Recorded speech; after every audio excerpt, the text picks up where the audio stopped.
Alam ba ninyo guys, kahapon tingnan ko yung comment sa akin sa video. Ang sakit sagad sa buto dito. Pero para sa akin, pag-basyo niya, pasalamat na ako sa kanya. Kasi hindi ako kagaya ng iba, galit na galit. Sa dami ng pagsubok sa akin sa Panginoon, yung sugat ko hindi pa gumaling dito. Lahat pa hindi pa gumaling. Dahil binigyan ako ng pagsubok.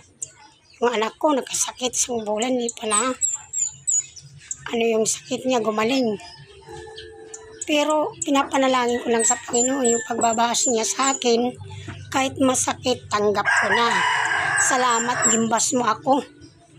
Hindi ko na lang isabi yung ang bash niya nga sinasabi nga masakit. Basta alam niyo yun. Para sa akin, hindi ako magagalit. Pasalamat na ako sa kanya. God bless. Nalang follow.